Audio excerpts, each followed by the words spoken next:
श्री अमोल कुल्हे जी। धन्यवाद अध्यक्ष महोदय। हम सब जानते हैं कि आज हम कोरोना की वैश्विक महामारी से लड़ रहे हैं। हमारे देश में पहला केस 30 जनवरी को पाया गया था। आज 9 महीने बाद क्या परिस्थिति है? सरकार अपनी पीठ थपथपा रही है कि रिकवरी रेट अच्छा है, मॉर्टेलिटी रेट में कमी आई है। इसके लिए मैं सरकार का अभिनंदन करता हूं, लेकिन इन आंकड़ों के पीछे छुपकर हम इस सच्चाई से मुंह नहीं मोड़ सकते कि आज तक कोरोना की बीमारी की वजह से 90,000 देशवासियों ने अपनी जानें गंवाई है। 90,000 डेथ्स, और इसमें इनडायरेक्ट डेथ जैसे लॉकडाउन की वजह से सड़क पर चलते हुए माइग्रेंट लेबर्स की मौतें, कारोबार चौपट होने की वजह से परिवारों ने की हुई सामुदायिक खुदकुशियां, ऐसी मौतें शामिल नहीं है। और इसलिए आज ये देश की जनता सरकार से जवाब मांग रही है कि जब कोरोना अपने देश में हाथ पैर फैला रहा था, तब आप अमेरिकी राष्ट्राध्यक्ष के स्वागत में मशगूल थे। जब देश की सेहत संभालने के प्रयास जरूरी थे, तब आप राज्यों की सरकारें गिराने के प्रयास में लगे हुए थे, और इसका खामियाजा आज देश के हर आदमी को भुगतना पड़ रहा है। अगर दूरदृष्टि दिखाते हुए आपने उसी वक्त हर इंटरनेशनल ट्रैवलर का आरटीपीसीआर टेस्ट कराया होता, तो आज ये नौबत नहीं आती। और फिर आपने सरप्राइज इवेंट की तरह लॉकडाउन देश पर थोप दिया। लॉकडाउन लगाते वक्त ये नहीं सोचा कि इसे फेज्ड आउट मैनर में भी लॉकडाउन किया जा सकता है। ये नहीं सोचा कि मार्च के महीने में कोरोना का स्प्रेड सिर्फ शहरी इलाकों में था, ग्रामीण इलाकों में नहीं। और नहीं आपने लोगों को तैयारी करने का अवसर दिया, थोप दिया देशव्यापी लॉकडाउन। परिणाम स्वरूप किसानों के हाथ से फसल चली गई, कईयों की रोजी रोटी चली गई, माइग्रेंट लेबर्स को सैकड़ों किलोमीटर पैदल चलना पड़ा। लोगों ने बच्चों को बिस्कुट खिलाकर, पानी पिलाकर सुला दिया, लेकिन आप पर विश्वास रखकर उन्होंने उफ तक नहीं की। फिर आपने कहा तालियां बजाओ, हमने तालियां बजाई, थालियां पीटी, घंटानाद किया, शंख ध्वनि किए, दिए भी जलाए, हमने सब किया, आप पर विश्वास रखकर किया। और विश्वास यह था कि सरकार पूरी जिम्मेदारी से कोरोना की रोकथाम करेगी। आज भी oxygen bed, ventilator, ICU bed की उपलब्धि के आंकड़े जोर शोर से बताए जाते हैं अध्यक्ष महोदय, लेकिन वास्तविकता क्या है? आज देश के आम आदमी को हॉस्पिटल में बेड पाने के लिए, ऑक्सीजन बेड, वेंटिलेटर उपलब्ध कराने के लिए दर दर की ठोकरें खानी पड़ती है। कई अभागी देशवासी ऐसे हैं कि जिन्हें रास्ते पर दम तोड़ना पड़ा है। क्या देश ने आप पर विश्वास जताया था, उसका यही फल आपने देश को दिया है?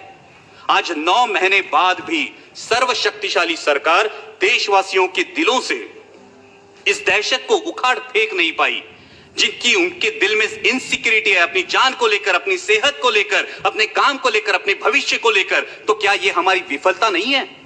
आज कोरोना की मृत्यु संख्या में देश विश्व में दूसरे पायदान पर है अध्यक्ष महोदया, और फास्टेस्ट ग्रोइंग केस लोड में हमने अमेरिका और ब्राजील को पीछे छोड़ के पहला पायदान प्राप्त कर लिया। क्या यह भूषणावह है हमारे लिए? मैं सदन के माध्यम से अध्यक्ष महोदया स्वास्थ्य मंत्री जी से पूछना चाहता हूं कि क्या देश कम्युनिटी ट्रांसमिशन की फेज में है या नहीं? अगर इस सवाल का जवाब हां है, तो सरकार की सब पॉलिसीज फेल हो चुकी है, इसका यह सबूत है। और अगर इस सवाल का जवाब ना है, तो फिर प्रतिदिन 1 लाख के करीब केसेस कैसे पाए जाते हैं? अध्यक्ष महोदया, हमें यह सोचना चाहिए कि क्या हमें पॉलिसीज में बदलाव की आवश्यकता है। अब तक हम individual case identification, contact tracing और क्वारंटाइन के बजाय अब हम जियोग्राफिकल स्प्रेड ट्रैकिंग और उस एरिया में पर्याप्त आरोग्य सुविधा डिप्लॉय करने के बारे में क्या हमें सोचना चाहिए? आज कोरोना से जो युवा उभरे हैं वो प्लाज्मा डोनेट करने के लिए रेडी है, लेकिन मैं स्वास्थ्य मंत्री जी से अनुरोध करूंगा कि आईसीएमआर का अब तक प्लाज्मा डोनेशन के लिए, प्लाज्मा थेरेपी के लिए क्लियर डायरेक्टिव्स नहीं है। वही बात सलाइवरी टेस्टिंग की है, और वही बात औषधों के दरों की है। आज फैबीफ्लू ले लीजिए, आज रेमडेसिविर ले लीजिए, आम आदमी के जेब के पहुंच से ये दवाइयां आज भी बाहर है, इस पे विचार होना चाहिए। दुर्भाग्य की बात तो यह है अध्यक्ष महोदया कि जिन पर हमने कोविड वॉरियर्स करके फूल बरसाए, उनमें से कितने मेडिकल प्रोफेशनल्स की कोरोना से मृत्यु हुई, इसकी भी जानकारी हमारे पास नहीं है। यह दुर्भाग्य की बात है। जब मैं ज्योग्राफिकल डिस्ट्रीब्यूशन की बात कर रहा हूं अध्यक्ष महोदया, तो मैं मेरे साथी सांसद फैजल जी का अभिनंदन करूंगा कि लक्षद्वीप में आज तक एक भी कोविड का केस पाया नहीं गया, इसलिए मैं अभिनंदन करूंगा। लेकिन उसी के साथ जब हम ज्योग्राफिकल डिस्ट्रीब्यूशन की बात करते हैं, तो कोविड से सबसे बाधित राज्य मेरा राज्य है महाराष्ट्र। आज महाराष्ट्र में 22% केसेस है और 37% डेथ्स है। अध्यक्ष महोदय, मैंने अभी शुरू किया है, अभी मैं करेक्टिव मेजर्स पे आ रहा हूं। अध्यक्ष महोदय 2 मिनट दीजिए, सिर्फ 5 मिनट। सिर्फ 2 मिनट दीजिए। और जैसा सांसद अरविंद जी सावंत ने कहा, उस प्रकार से महाराष्ट्र सरकार पूरी तरीके से कोशिश कर रही है, आदरणीय शरद पवार जी के मार्गदर्शन में कर रही है। हमारे स्वास्थ्य मंत्री राजेश जी टोपे आए दिन फील्ड पर है, लेकिन WHO के अनुमान के अनुसार नवंबर दिसंबर में हालात और बिगड़ सकते हैं अध्यक्ष महोदया। और ऐसे में भारत सरकार ने 1 सितंबर से महाराष्ट्र सरकार की ventilators, PPE kits, testing kits, N95 mask, ये मदद पूरी तरह से रोक दी है।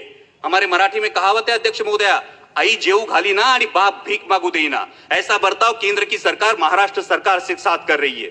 क्या महाराष्ट्र के रहवासी देशवासी नहीं है? क्या महाराष्ट्र के रहवासियों के प्रति केंद्र सरकार का कोई उत्तरदायित्व नहीं है?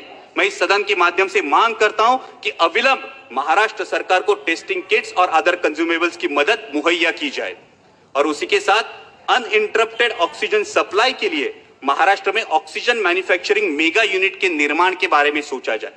अध्यक्ष महोदय, जब हम कोविड की लड़ाई में रिसोर्सेज की बात करते हैं, उतना ही अहम है स्किल्ड मैन पावर।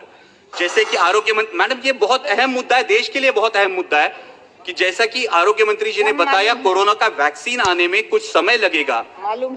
तो इसके लिए हमें सिर्फ 2 मुद्दे, इसके लिए हमें स्किल्ड मैन पावर की जरूरत पड़ने वाली है और इसीलिए जो नेशनल हेल्थ मिशन के रेट्स है, उन रेट्स में आसानी से स्किल्ड मैन पावर उपलब्ध नहीं हो सकती। इसलिए नेशनल हेल्थ मिशन के रेट्स को रिवाइज किया जाए ताकि और ज्यादा स्किल्ड मैन पावर इस कोरोना की लड़ाई में इन्फ्यूज की जा सके और उसी के साथ बहुत बहुत धन्यवाद MCI के माध्यम से